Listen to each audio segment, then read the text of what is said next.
Moving on to the next team for the Indian Premier League 2025 squad discussion. It's one of the big teams, the Giants, the men in yellow, the Chennai Super Kings on board out here, and we'll discuss about the squad. Always, when you talk about Chennai, he's just one man wearing this number 7 jersey behind the stumps. He's still there. He still says definitely not, and he's still once again going to play one more season. I have Karthik with me, fast experience when it comes to Indian cricket, IPL cricket, and Chennai Super Kings. Karthik, one more season, you will see Mahendra Singh Dhoni behind the stumps with the gloves. Yeah, I thought 2023 was about like the fairy tale ending, but 2024 wasn't quite the fairy tale ending. So we're hoping 2025 is where we will win, and then MS will go back to strawberry farming. Okay, but he has always said, I want to bid adieu to the Chennai group or the Chennai fans. But this time also, if you look at the playoff schedules, it's Hyderabad or Eden Gardens. So he doesn't have Chennai once again. But the way you said 2023 was the right fairy tale, I really thought that that was the best time for him to announce it because of the way the match ended in Ahmedabad. Yes, I was there at that venue at that time. I think 1:30 or 2 in the morning. We had, camped there for 3 days, and this was the most amazing game to be there. That a lakh fans there. It was ideal because MS had he had picked an injury and he wasn't in the best of form, and we thought okay he wouldn't really prolong it. We came back for 24, so it just means that there are commercial considerations because as this whole league runs on Virat, selling Virat Kohli, MS Absolutely. Dhoni, and now Rohit Sharma also in the ad, but nothing much like. See, every CSK game is a home game because people come in droves to watch MS Dhoni. Absolutely. Absolutely. So, So so, that so do you really expect the same? I'm not expecting the same, but even half will happen after he retires? I don't think so. I don't think people have that power, like to put bums on the table like the way MS has, rather bums on the seats, filling grounds, or for example, even the broadcast. I think it will completely lessen. God forbid if Virat and Dhoni decide to walk away from the IPL, then the IPL will have to find other ways to stay relevant. Today, that is their only ticket to staying ahead of some of the other leagues, which are Absolutely. far better Absolutely. managed, like the BBL 100%. and CPL. Some of these leagues that are getting a lot of international cricketers, where the cricket is the focus. So I think for us, we've always been player focused. This is MS and ever 100%. that. So yeah, I think the IPL will have a interesting time to reinvigorate themselves, apart from just relying on player icons. Absolutely. Player icons, the names you mentioned, a little bit of Rohit Sharma into it as well. Once these players hang their boots, it's going to be very difficult for Indian Premier League to get those viewerships like it has been for the last decade. But what about the trophy cabinet? Chennai Super Kings filled with trophies. Here is what it looks in the IPL.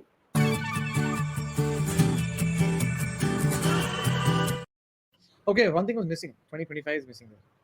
2025 is missing. He says it before. I was about to ask you 5 years 10, 11, 18, 21, 23. I'll not count to 25 as of now because the season hasn't begun. But you're saying already the 2025 is missing in the cabinet. Out of these 5 years, before you say about the future, out of these 5 years, which one has been the most memorable according to you? I think well, see, each year it has some reason. I'm going to quickly go into each of these reasons. 2023 special because I couldn't get a single CSK home season ticket that year. Okay. I decided I'll go to Ahmedabad, assuming CSK would play there. Thankfully, they did, and it was amazing. Watching first day you had rain, then the second day spilled over to the third day. It was an amazing feeling there, and that's what actually started this whole traveling for cricket over the last. And you said 2 a.m. in the morning you had the presentation, So etc. I When left. did you return back home?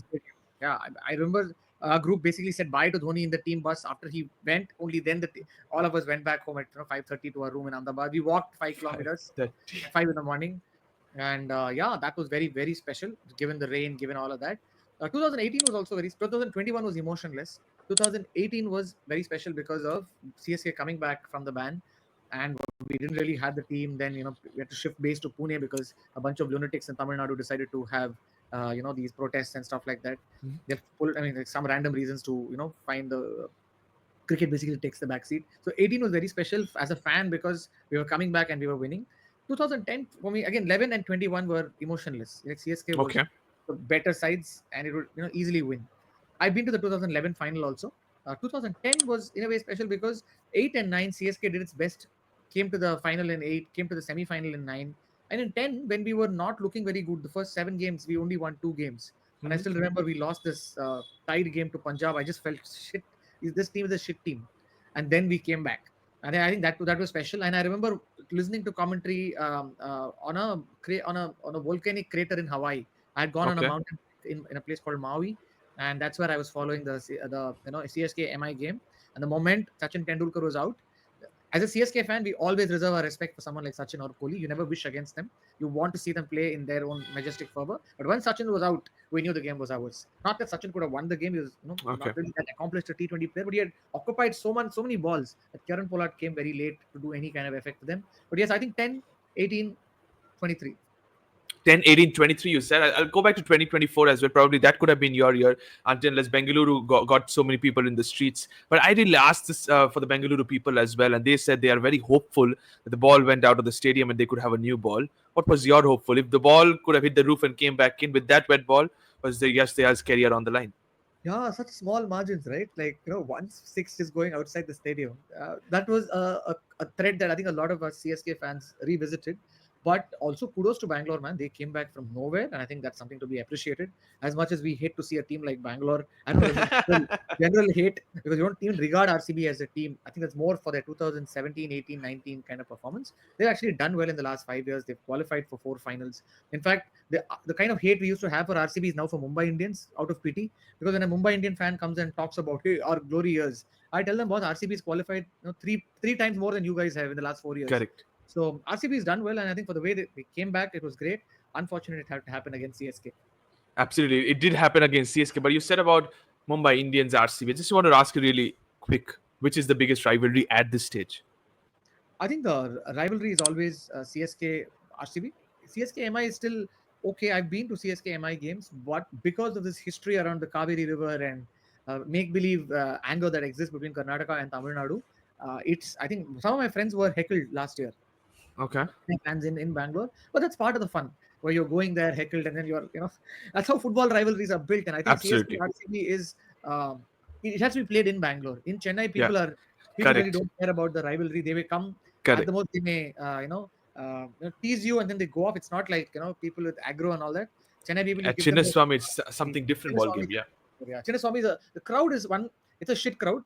Generally, I'm saying that because I don't think they really appreciate cricket and all that. They're just fans of But what trying. about cricket knowledge? I've always heard the Bengaluru have a very good cricket knowledge fan That's base. maybe for Test match cricket, but not for IPL. I would say the same for Chennai also. So usually the knowledge levels that are there in IPL, the crowd is very different. Most of the fans, all they care is about they come there to watch Dhoni for 2 balls. So it's not a cricket audience Correct. that's for a CSK game, but for an India game or for even an India A game, you will see people coming in Chepauk.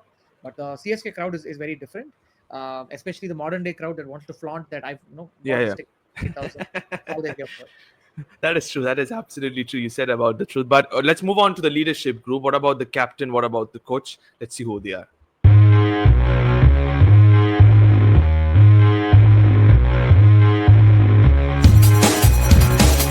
Over the years, it has been just Stephen Fleming being just beside Mahendra Singh Dhoni in IPL cricket. But Ruturaj Gaikwad is the leader since the last year. But your thoughts on this one, please? How confident, what brand of cricketer do you really think Ruturaj Gaikwad can play? Because maybe this is the last time we might see. Maybe I'm saying this since the past 3-4 years. Maybe it is the last time we might see Mahendra Singh Dhoni. Right, and I'm definitely not going to put a meme that says definitely not. So MS is aging. You have to be real. At 43, the body is not the same as it is for a much younger person. So, but with regards to the captaincy group, one thing I see is whenever CSK has got a new captain, that year hasn't gone well for us. Like for example, 2020 we tried with Jadeja, didn't go well for us. 21 we got MS back, we won the IPL, and in 20 yeah 20 23 is when Dhoni gave that Yeah, whole yeah, thing, and he won it, and then 24 Ruturaj came, and while the year started well for us, I think it ended on a very bad note. Like yeah. we had lost by a huge margin to against Gujarat in Ahmedabad, then this RCB game which Then Punjab at home. with Punjab, in fact, we lost. Yeah, we lost at home. We won the return leg game when a surprise this thing in Dharamshala. Yeah, And I remember speaking to the Punjab cricketer Shashank Singh, who's in the same restaurant as us, and he said we should not have won. We should not have lost that game. Chennai is a first class attack, and that's when it hit me hard. It's the truth. Chennai, with all its bowling talent that it had last year, who did not really have an attack to speak of. So that way, while you have a lot of domestic talent, they don't have the kind of experience that's required to make it like a world-beating unit. But just CSK was, I think, just this far away from qualifying, so it hurts. But I think from a leadership perspective, I'm scared because every time we have I don't think the aura of Dhoni that is there, somehow we are able to believe in that aura and see that he's able to captain or control the game. But with other captains, I don't think they've got enough time. At least with Ruturaj, yeah, he's got one full season last year yeah. and had a close finish. I just hope that he's maturing into somebody that CSK is going to be proud of as a legacy? So far, not yet. Okay, so far not yet. I understandable. We'll see what Mahendra Singh Dhoni does this time around. How much does he groom somebody like a Ruturaj Gaikwad? Can Chennai Super Kings make it to the playoffs? Because I agree with you. They had a disappointing campaign last time around. What about the squad? How many changes have been made? How good look does this Chennai Super Kings squad look? Here is the squad, Karthik.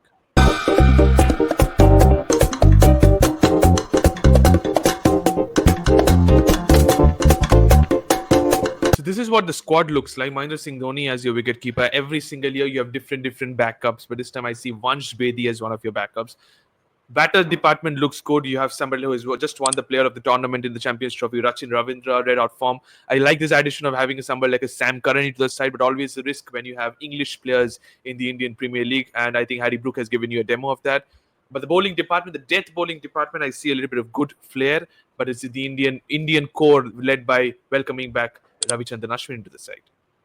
Right. I think with Ashwin back, your middle overs are probably going to be a little better, where CSK is not going to leak a lot of runs. But CSK's focus in any squad building, if you see over the years, is that they stack it with all-rounders such that they have enough batting and bowling options. In fact, India's India's white ball T20 template is also sometimes taken from a CSK template, where the focus is on all-rounders. And there are times when we call it all-rounder Super Kings because that's the number of all-rounders who are there in the side. It gives you 8 batting options, gives you 6 bowling options. So that way, that's how CSK is built. To me, the only two worrying spots are really with Ravindra Jadeja and MS Dhoni. I don't know what they're doing in a T20 squad because always you have to cover up for them. And let's be honest. I mean, as much as I'm a CSK fan and I look forward to seeing Dhoni bat, I'm generally worried saying, okay, what are these guys doing in a T20 squad? Because MS bats way too low at 8. Seven, eight exactly. And Jadeja at 7, he doesn't start well against spin. And Jadeja takes 10 balls to warm up. And Yeah, sometimes you get a number 7 batter, you're looking at somebody like a Jamie Overton, or you're looking at someone who can absolutely. come and up the ball. Because 10 balls is a lot of time in T20 cricket. And I think these are the fine gaps that CSK sometimes does not stitch very well, which could lead to being not in the playoffs. Because a lot of these moments could have been averted. Like for example, the game against Gujarat, we lost by some huge 80-90 run margin. If we had lost by a 70 run margin, we would not have this Naubat where we have to, this 18 run, this May Yeah. 18th thing that we had with RCB on the net run rate. So small things like these matter. And I think that's where CSK's last year's campaign was totally titled around MS Dhoni's farewell year and stuff like that. That the cricket was, became second in Yeah, nature. absolutely. I'm just hoping we are able to, we have a proper strategy for how our 5, 6, and 7 are going to bat because last year they got Mhm. Daryl Mitchell and Daryl Mitchell Yeah, on some of the surfaces in Chennai was fairly slow.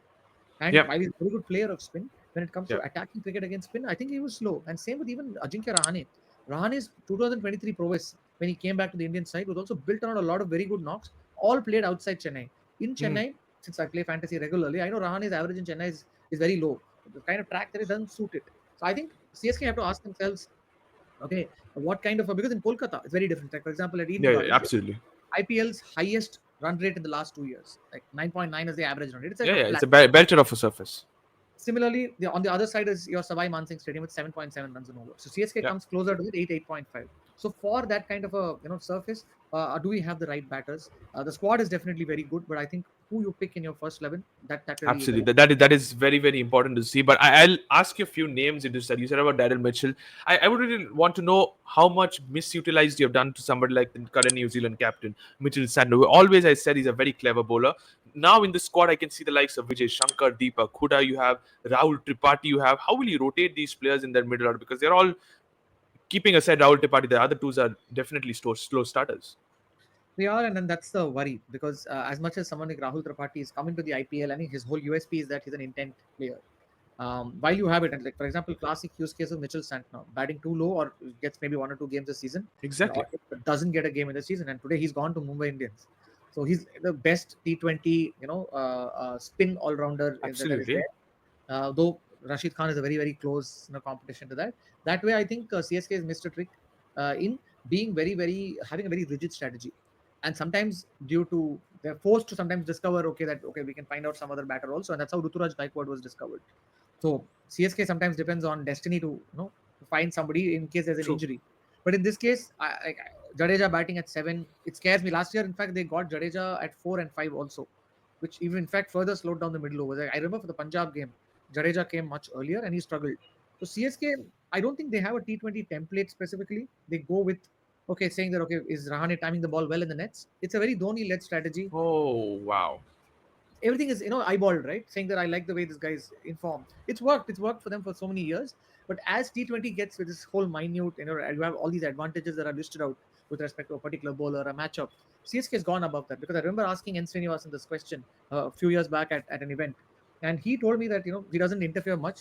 MS also doesn't listen to whatever noise is around. He wakes up at like 4 p.m., then just goes to the ground, and once he's inside the ground, there's nobody, no information can get to him. So CSK is the complete Absolutely. antithesis of the modern day data storytelling matchups kind of a True thing. that. But with all these matchups and data that is there, if there's one side that is consistently made it, it's CSK. So Absolutely. That is without a doubt. You have to talk about Mr. Consistency. Consistent franchisee always a threat for the opponents. But what about the fixtures? And that's here it comes when it comes to where will fixtures come for Chennai Super Kings. We are going to play the 7 home games, 7 away games. Let's take a look into this, Karthik.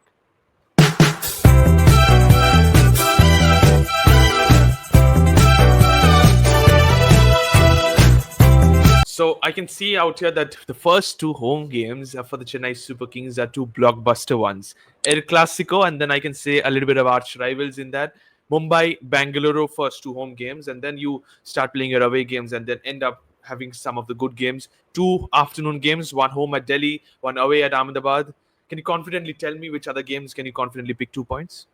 see, I think in games where you have very high, 200, 220 kind of games, CSK has the hitters for that. And now that Patirana is also back, these high scoring games generally, like the high scoring games, some of the stadiums that are high scoring are your Narendra Modi Stadium, has about 9.3 runs and over. Your Arun KKR. Jaitley Stadium is 9.6. Eden Gardens is about 9.9. So some of these, and even I don't think CSK is playing in Vizag, but Bangalore is also No, on the higher scale, 9.3. And I think they're playing at Guwahati this time. That's about they are playing 9.2. at Guwahati, they are playing at Chandigarh, they are playing at Ikana. Right. So that way, the Mullanpur Stadium that is there. So the Mohali Mullanpur Stadium is where the run rates go above 9 and over. Yeah, That's what starts at 9. So CSK having a lot of these games at stadiums that are predominantly good batting surfaces, and I don't know correct. what's being dished out this year, but going on past history, if you're playing on 220 type surfaces, CSK usually does well in some of these games. When Okay, they so have if you're saying about that, I can see Wankhede, Bengaluru, Kolkata, Ahmedabad. 4 away games where CSK can fancy themselves. You're also saying Mulanpur, maybe 5. At Wankhede is home, you slightly have. on the lower scale. Wankhede is similar to the MA Chidambaram Stadium. Chidambaram Yeah. Stadium is about 8.4 runs and over. Wankhede is 8.7. So Okay. fairly similar. It's not slightly on the lower scale. And it's sometimes in these games that CSK is tested, because if you have good change of pace, the wicket has some level of slowness, right? The opposition is able to come back. But if you have Correct. good hitters, then you just march ahead. And these days, as Absolutely. much as sides have good hitters, on slower wickets, sometimes you're tested. And I've seen CSK being tested sometimes on some of these slower surfaces.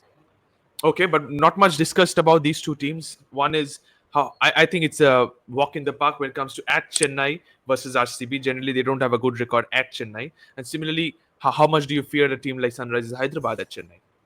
So this is where we just go a little beyond the venue, where we're also looking at teams and their DNA. Sunrisers is just like been like a bulwark. If you look at CSK's record against Sunrisers in the last 5 years, like 2020 was when we discovered Abhishek Sharma, and we've seen that Sunrisers have adopted a very very different mentality of going hard now with somebody like Travis Head who's batting at the top of the order. I like the free flowing nature in which they've also decided that if it's a 230, 240 surface, they'll go hammer and tongs. So today, that's also another worry for me. As much as CSK can score, there are other sides that can score bigger than CSK.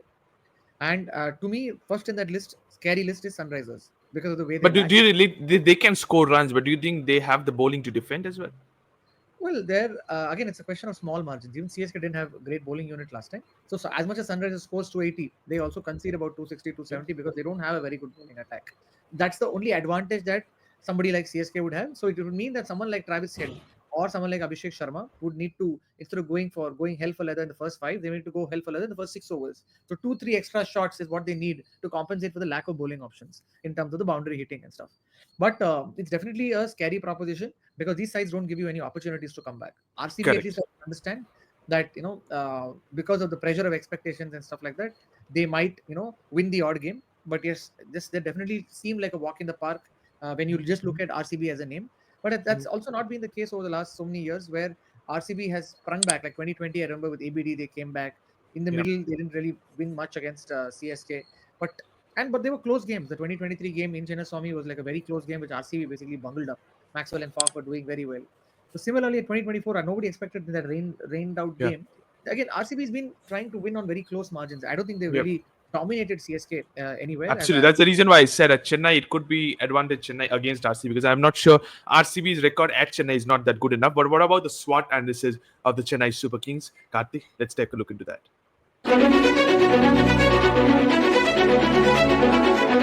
Chennai Super Kings is a very successful franchisee. Looking into this overall squad this time around, Karthik, can you tell me the strengths of the side, please?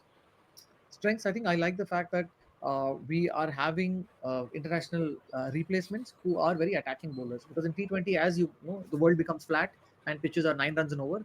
You need international quality pace bowling options who are able to hit the deck as well as who are able to bowl change of pace. So I'm happy to have someone like Nathan Ellis, somebody like Mahisha Patrana, Yeah, and also have someone like Jamie Overton to solve for the all-rounder issue. Because I saw him play at Chennai recently in the T20 game, but I'm not sure if Jamie Overton starts. But I'm happy that we have these reinforcements and the auction has yeah, been built. But looking at some of the Indian options, Khalil Ahmed, I'm hoping he'll have a breakout year. I see that sometimes when these pacers who are discarded come into the mhm, CSK squad under Dhoni, they somehow make it back to the national squad. And Khalil almost made it to the squad for the T20 World Cup. He was there in New York, but he was there as part of the traveling reserves. So I'm curious to see how he goes. And but because the thing with someone like Khalil is, you're a left arm option, and yeah. usually, and he's a decent strike rate in the last 3 years. I think he takes a wicket every 18, 19 balls. Gold Correct. standard for someone like your Rashid Khan. 18, 19 for a fast bowler is actually very decent.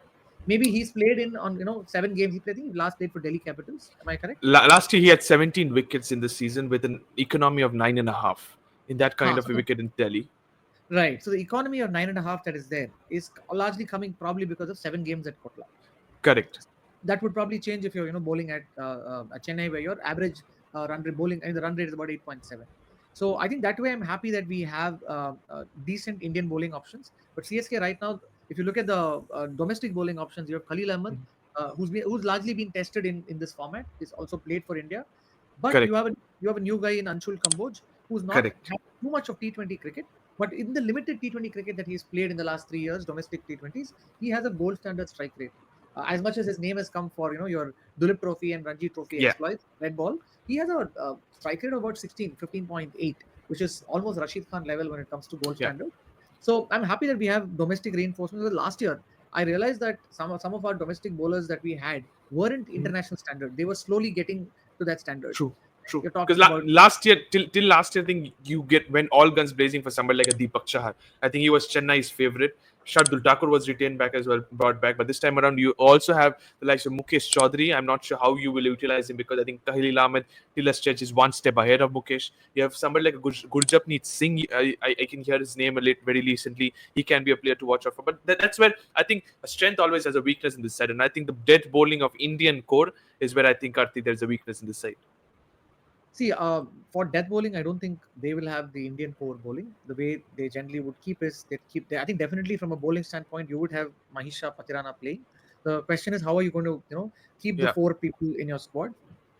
Do you really need Devon Conway and Rachin Ravindra, or That's the biggest question, I think. yeah? So because you have already CSK sometimes does the mistake of playing 4 openers and then giving them the first 4 slots. They're essentially openers. Yeah, that's the mistake. Like last year, they even put Jaddu at 4. So I was just surprised that these guys have a T. I mean, what is the T20 strategy? Because the strategy is very clear when it comes to some of the other teams. With CSK, it's a bit like I have him. I'll not make him feel bad. I'll make him play. So Oh, that's the emotional nature that you can see in the Chennai Super Kings. But I think you said about having four openers, but I think Rahul Tripathi automatically is your number three, despite the he's way he plays. absolutely. So I think it depends if CSK decides that okay, I'll want to go with Devon Conway and Ruturaj Gaikwad as openers, because CSK sometimes looks for longevity. If there's been an opener who's been doing the job for CSK, they will give him first preference. And even though Rachin may be in form, they might not play him, just like the case with Mitchell Santner. So Oh. having seen how a slow left-arm orthodox bowler was Hmm. treated by CSK, Rachin can't be like completely sure that he's going to be starting, But but if he's it is had a scoring runs with the bat, I really want to know the reason behind because you're not just the only person that has set Conway over Rachin in this side, but this guy has been on form. He can give you a little bit of overs with the ball as well if required, alongside Ravindra Jadeja. The reason behind that, please. See, the reasoning is Devon Conway seems a far, far more accomplished and technically strong opener, and who's done well for the last 3, 4 years for CSK. Now, with someone like Rachin Ravindra, while his international records in the subcontinent have been very good, I think in the IPL, I don't think Rachin Ravindra has done exceedingly well. I think he Mhm. scored overall in Like T20. last season, if you talk about the numbers of last season, but if you talk about the overall IPL experience, Devon Conway is near about 900 runs compared to Rachin just had played one season. Correct. And I think sometimes CSK will not go for this flash in the pan one season wonder. And Rachin Ravindra, even in T20, if you look at the last 3 years, okay, he averages only 19 at a strike rate of about 137. So Yeah. Rachin is not like, I think he's made for the longer format, tests or ODIs. Okay. For the T20, I think he's yet to prove himself. So my sense is CSK always goes with the tried and tested format. They are not here to blood people. Sure, you can True that, and that could be the opportunity which lies for the Chennai Super Kings to choose between whom to go among the Kiwi as your opener. You're saying maybe a Ruturaj Gaikwad and Devon Conway with the experience I would go and with the Devon Conway, composure. despite the fact that Rachin Ravindra seems in red hot roaring form in ODIs Correct. first matches. Devon Conway and Ruturaj to me open the batting. Three, you will have Rahul Tripathi, and at some Okay, point, and depending then on then the point of entry, depending on the game situation, we'll have you that. want to But decide if what you want about to what about the have threat, Karthik? This side, I can see there's another spinner who has been here about when it comes to his Chinaman skills. Noor Ahmed has been added into the squad. You have Ravindra Jadeja and Ashwin in the side. In ranked turner surfaces at Chennai, Ekana, can you expect three spinners? you can, especially in some of these surfaces. But I think someone like Noor Ahmed would still make it irrespective of the surface. He's like Rashid Khan, he's like a mirror image of Rashid Oh, Khan. I think okay. irrespective of surface, I would still play somebody like Mahisha Patirana and Noor Ahmed. Maybe you want to pick and change if you want Nathan Ellis or Jamie Overton as an extra Correct. option for a for like a bowling all rounder or somebody with change of pace skills on a 220 Yeah, 230 kind of a because design. the way you said about not depending on Indian players at the dead bowling, I assumed that I thought that really that Nathan Ellis and Matisha could be our dead bowlers. We'll discuss about that in the strategy format. But Noor Ahmed plays in your 11 no matter what the conditions. This is a very bold statement, but I really like to hear more about that. So if you look at the strike rates of bowlers like Noor Ahmed or Nathan Ellis, they are in that gold standard region. 16.8 is their strike rate. And Nathan Ellis goes at 8 and over, Noor Ahmed goes at 7 over. When you have this kind of gold standard, right, you will definitely want to go play these players. So Mhm. the question is, who would you move around? Because if you get two players like this, it ensures that the win percentage comes tilts towards you because of the quality of these bowlers. And Noor Ahmed is somebody. Rashid Khan also bowls at the death. So I think when you have this quality of international crop, you're not wanting to go depend only on the Indian crop. Sure, with the Indian crop Correct. that's there, you have Gurjapneet Singh, you have Anshul Mukesh Kamboj. Chaudhary, Khalil Mukesh Ahmed, Anshul Chaudhary make it Kamboj. this thing, but whatever little we saw in 2022 when Mukesh Chaudhary bowled, Mhm. he was able to get a lot of swing.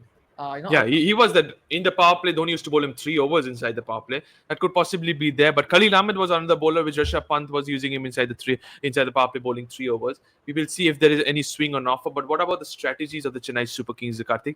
Here is my first question for you. Sure. That's the reason why I asked you this question. Keeping aside Matisha Patirana in the death, I think he's a sure shot after the. I think second half of the innings, he more or less starts his quota. Who bowls the remaining 2 overs? Considering 17, 18, 19, 20th, 2 overs of Patirana. Who is the other two? I think it depends on who they're. Let's assume the four people that CSK is going to take is I mean like the four foreigners that the CSK is going to take is one batter, one bowling all rounder, the spinner which is Noor Ahmed. So your bowling all rounder could be somebody like Sam Curran or Sam Jamie Curran. Overton, Yeah. or yeah, Sam Curran or Jamie Overton. Sam Curran of course is a far tested choice. And he's been doing well in the ILT20, but this is also an opportunity for somebody like Sam Curran to come into the national reckoning. He's been out of England's white ball setup For a with. long, long time. It surprised me he's not part of his Champions Trophy squad. I think England have gone for a lot of hit the deck bowlers because when I saw them bowling at Chennai in the T20, I could see the pace that was coming off each of them, Brighton Cars or Zofra Gus Archer or Atkinson. Gus Atkinson. Everybody's hit the deck, bowling very fast. England just did not have any other gear. Like they don't have a 120, 125 bowler bowling change of pace. So that way, I think I'm not saying that's the reason they lost. They lost because as a side, a lot of things didn't click for them. But this could be an opportunity for somebody like Sam Curran to bowl change of pace at the end because he's also been going for a lot of money, not been taking wickets. He has like a very very his average is about 30 33. He averages and goes about 10 about 9.3 and over. So when you have those kind of stats, I think he is fundamentally a good bowler. He just needs to be used well. So to me, Correct. depth He is can. Yeah. Patirana 2 overs, and then it depends upon a little bit of Noor, a little bit of Sam Curran, and whether one of your Indian bowlers, is good enough to bowl there. Yeah, So one I of your, think I think, keeping aside Patirana and Sam Curran, I think that still you need one more Indian bowler into your 11. That's the correct. bowler I think bowls the 17th over, probably if not the 19th. And 2 overs of Patirana is a no-brainer. But what about the second strategy? And your second question, here it is.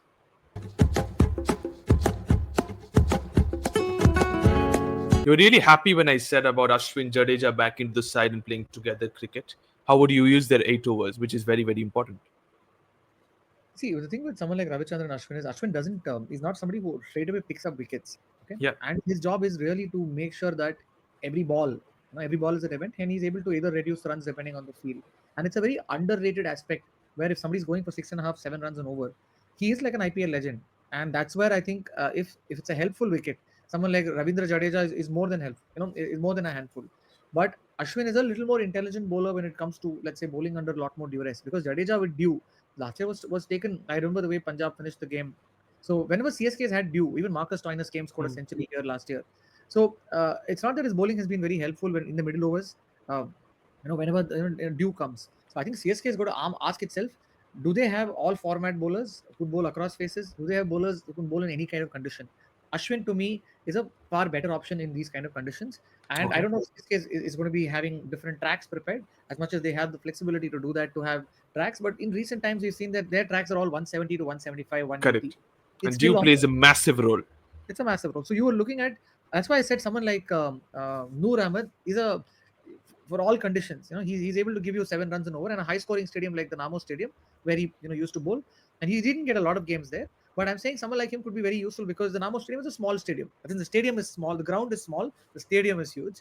On those smaller grounds, the guy is able to bowl at 7 and over. So I think he's an Yeah, asset. You would definitely want to see. It's not just Ashwin and Jadeja, but I think you have Ashwin, Jadeja, and you also Noor, have now CSK might use Shivam Dube, who's also matured into a good middle overs bowler. People don't treat him as a bowler at all, but he's actually been correct. picking up wickets when he's bowled for India. So Shivam Dube, as much as he's a dibbly dobbly kind of bowling, I remember last year or 2023 or 24 when I think Shivam Dube bowled against Quinton de Kock and Marcus Stoinis when LSG played, they beat the shit out of Shivam Dube. But I think Absolutely. he matured, got back better last year, and I think it'll just not only be spin, it'll be spin and the change of pace kind of bowlers, which is where someone like Sam Curran and um, uh, Vijay Shankar or Shivam Dube have the option in case they are part of the squad. Shivam Dube definitely will be. Vijay Shivam Shankar, Dube definitely will be bowling. That is what you're saying. I think the way you said Marcus Stoinis and the Lucknow players did not leave him out. That's the reason why probably Gautam Gambhir did not trust him in the T20 game against England. Got a concussion test and had Harshid Rana. And that's where Harshid Rana's career started in white ball cricket. We'll not come on into that discussion anymore. But what about your third strategy? Here's your third question. And that's where I ask you, who's your option in the top of the order? Devon Conway or Rachin Ravindra? Devon Conway to start with. I think my choice of 4 players would be Devon Conway, Sam Curran, Noor Ahmed, and Patrana. That will be my first Okay. choice. If you will play Sam Curran, you will play Jamie Overton. Okay, that's a straight answer. I really like this straight away. 4 overseas has been given. What about the players to watch out for? Here it is. Interestingly, I've given you 4 players to watch out for. Rachin Ravindra is there, despite you said about Devon Conway being one of your openers. Ruturaj Gaikwad, I see Rahul Tripathi and Khalil Ahmed are your 4 players. May I have the reasons behind that, please? Right. CSK doesn't disappoint people as much as this is my choice, right? CSK will definitely try to play Rachin Ravindra. So, and the kind of year that he's having, he's a very confident player right now. And CSK does this. People who they may not have very high track record, but CSK finds a way to get them to get in that zone. Average of 19 over the last 45 matches in the last 4 years. Rachin Ravindra, this could be his breakout year in T20. He's otherwise not a T20 format player. So I think that's why I felt that he could still be playing these games. And CSK doesn't think the way the average fan thinks. It's very different. So that's why it also keeps sense of intrigue. So that's why Rachin Ravindra is there. Khalil Ahmed, because I'm just reminded of the way 2014-15 when Nehra came to CSK, people are thinking, kya hai, random choice. But Nehra turned out to have a brilliant season as a, Yeah. as a left-arm pacer, went on to have a second career playing for the India in the T20 World Cup, and also having like a farewell retiring moment when there's a game dedicated. So I think Khalil Ahmed, this could be the year for someone like Khalil Ahmed. CSK has also wanted a good Indian bowler at Left somebody arm. who bowls fan bowls at the death. Left arm pacers sometimes are able to angle it, create different angles, and I think that's why I picked Khalil Ahmed. Uh, and I think Ruturaj Gaikwad as somebody who's batting at the top of the order is an accumulator, and he's sometimes So he also can able be to your anchor, is what you're saying? anchor the word. That's why I didn't use the word anchor. Accumulator. Anchor is a concept that's gone away from T20. Not when you have the world is flat right now, as Thomas Friedman put it. World is flat. It's the flattest in Kolkata. 9 runs and all. You don't need an anchor. And when you're playing 5 stadiums, in this mix that are above 9 and over. So you really don't need an anchor. You need somebody who can accumulate runs in the middle and then Yeah. go hard. And he does well. He's a 138, 140 strike rate kind of a player. So Ruturaj Gaikwad also needs to see, because that is his USP. He can't break into the Indian side right now with the kind of competition that is there in Sanju Samson and Abhishek Sharma that Yeah. is there. So he needs to develop a different angle, and that's where I feel as a captain he'll be able to give himself a role and then excel at it. Absolutely. Okay, so you have given your 4 players. I've gone with Nathan Ellis as one of my X factor. I think this guy, in conditions where it's slow surface, 7 games in Chennai, you have a couple of games in Ikana and other stadiums. I think his back of the hand slower ball is where I find is very important. And that's the reason why I was shocked that you did not mention his name in the death overs alongside Patiran. I think Nathan Ellis will play also a key role. Maybe you can have Noor Ahmed as your condition-based bowler, but you're saying Noor Ahmed will be your all-time player in your playing 11. That's where I think debates will come into proceedings when I talk about the predicted playing 11. It's time we head towards the predicted 11.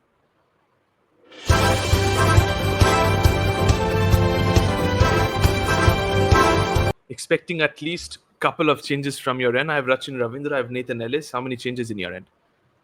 Again, as much as you say, start with this predicted playing 11, right? Things keep changing as Yeah, you know cool, the true. thing goes. So to me, the only reason I wasn't sure about Nathan Ellis, because I said Nathan Ellis and this guy Noor Ahmed both have a strike rate of 16.4, which is very very rare Mhm. in T20 cricket to have. So, but again, one is not sure how will you play, because you already have Patirana, then you have Nathan Ellis, then Noor. So it just means one batter. So Yeah, CSK will decide how they really want to go ahead. So with all this, and then for all they'll go with Rachin Ravindra. So it means that you don't have so many fast bowling or other overseas bowling options. That's why I wasn't very sure about Nathan Ellis. But I think CSK will start off with someone like Deepak Huda might not get a game, because I don't see where yeah, he is in. I know you put Deepak Huda in the in the yeah, yeah. 11. To me, as much as you have that depth, saying Deepak Huda is there, Vijay Shankar is there, I think Shivam Dubey will bat at 4, and then CSK has to He pick can be somebody. your floater, and then the others can come by one because you have enough firepower in the middle order. But it's how you have the number 3, 4, and 5 Chennai, because Jadeja is there, Ashwin is there, Sam Curran is there, Dhoni. I expect Dhoni to bat the least. Even I expect Ashwin to come above him. But this is where the playing 11. You said really right about playing 11 changing as the tournament progresses. But if MS Dhoni would have been the captain, I would have said red changes, because he doesn't like making any changes into the 11. But this is what your playing 11 thoughts have been. What about the predictions of the season? This is what it looks like. Season predictions is on the line, Karthik. Your orange cap winner, purple cap winner, and your 4 teams to make it to the playoffs. Uh, Purple cap for me, I think will be someone like Khalil, who's going to get 14 Okay. games and then bowl, and I think that will be his ticket to the Indian team. And from an orange cap perspective, it'll be a close fight. If CSK decide to go ahead with Rachin, I think it'll be someone like Rachin. But otherwise, Ruturaj Gaikwad is your most default choice for somebody batting at the top of the order and accumulating runs. And what was the third part? Did you Four say? four teams to make it to the playoffs. Oh, 14 to make it to the playoff. I think I will go with uh, Lucknow Super Giants, Kolkata Knight Riders, Sunrisers, and then Chennai Super Kings. No Mumbai Indians. That's the biggest headlines of this show, to be honest. CSK fans do not like RCB. CSK fans do not like Mumbai Indians as well. Thank you so much, Karthik. Thank you to all the viewers for watching this one. It's Chennai Super Kings, the 5-time champions, on the line. Karthik, before the show, he said itself said add 2025 into the cabinet because they're going to win it as well. Thank you so much, Karthik. Don't forget to subscribe to the channel, press the bell icon as well. Thank you so much, and bye bye.